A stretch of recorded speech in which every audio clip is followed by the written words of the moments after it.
Another factor that determines how much you should save as your reserve capital fund and as your emergency fund is the level of protection you want. For the reserve capital fund, you should have 1 month worth of your living expense, but for emergency fund, it depends on the level of protection you want to have. For short-term protection, you save your living expense times 3 months. For medium-term protection, you'll save 6 months worth of your living cost, and for long-term protection, you're going to save living expense times 9 or 12 months worth of your living expense.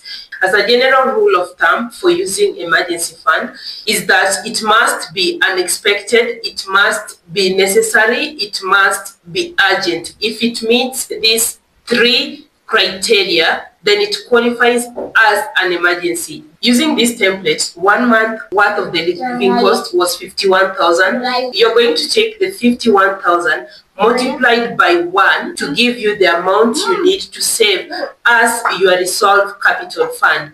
For emergency fund, however, it depends. If you want short-term protection, you're going to save 3 months worth of your expenses. That will be 51,000 times 3. For medium-term protection, you're going to save 6 months worth of your living expense, which will be 51,000 times 6. For long-term protection, you're going to save 9 to 12 months worth of your total living expenses, and that will be 51,000 times 9. If you have unpredictable income or unstable employment situation, you may want to go for option C.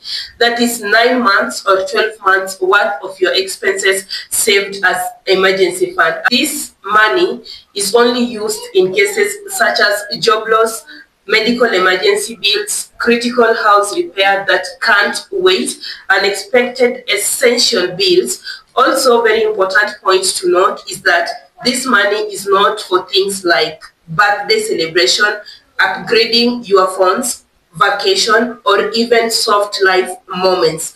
Those you can budget for under your wants category. An emergency fund is meant to settle expenses that threaten your financial stability, not your comfort. Moving on to the next section, which is where to keep your emergency fund. So this depends on 2 factors, liquidity and safety.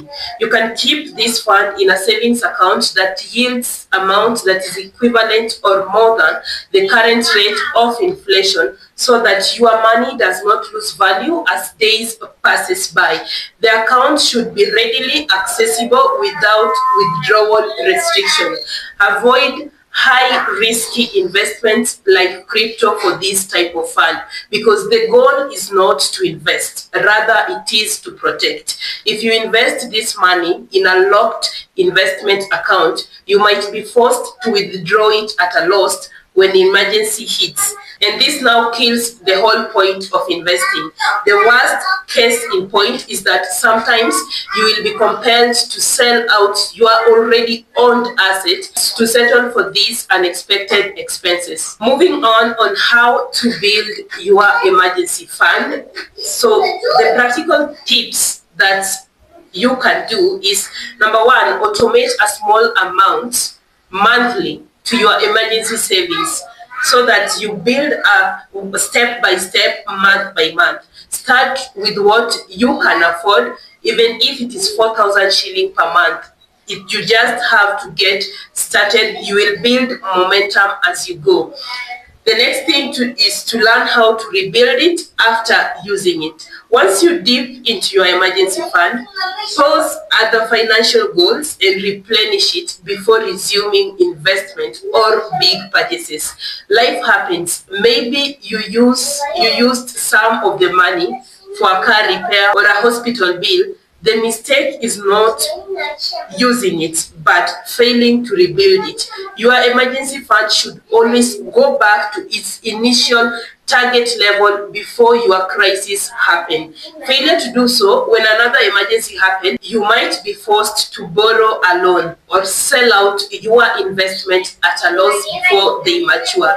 It's always a good financial habit to restore your emergency savings back to where it was before using it. So the last part we are going to tackle, and the most important one as well, is common mistake to avoid with emergency fund and your resolve capital fund.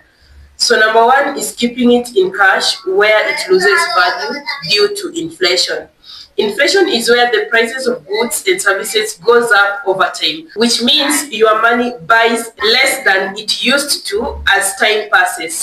Let's say last year you went to the supermarket with 100 shillings and you bought 1 kg of sugar.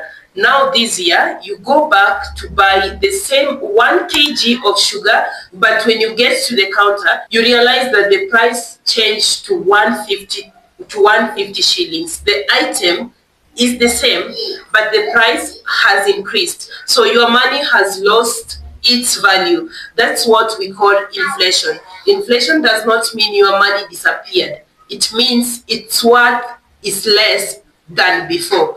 That's why you need to save your emergency fund in an account earning interest that is at least equal to or more than the inflation rate. Your money needs to grow faster than inflation rate, if not equal to the inflation rate. This account should also be accessible at any time for convenience, because you never know when emergency will hit you. Meaning you cannot put your emergency fund in a fixed savings account or any other type of account that has withdrawal restrictions. Your emergency fund isn't meant to make you rich. It is meant to keep you safe. Don't put it in a risky asset like crypto, hoping to grow it faster. Another common mistake is using your emergency fund for non-emergency things like holidays or upgrading your car. This money is not for shopping, it is not for investment, it is for true emergencies. Mixing it, another thing that people do is mixing it with normal spending. This is one of the biggest mistakes people make. You save the money for emergencies, but you keep it in the same account you use for everyday spending. At first, it seems harmless. I'll just withdraw a little and replace it later. But before you know it, you start spending it on takeouts, small treats, or unplanned shopping. And now your emergency fund becomes just another spending account. Your emergency fund is like a lifesaver jacket that prevents you from drowning. You hope you'll never need it, but when the storms come, you'll be glad you have it. If you found this video useful, remember to give it a like and subscribe if you'd like more of this content in the coming days. Catch you on my next video, which I will link right in the description box below. See you next week.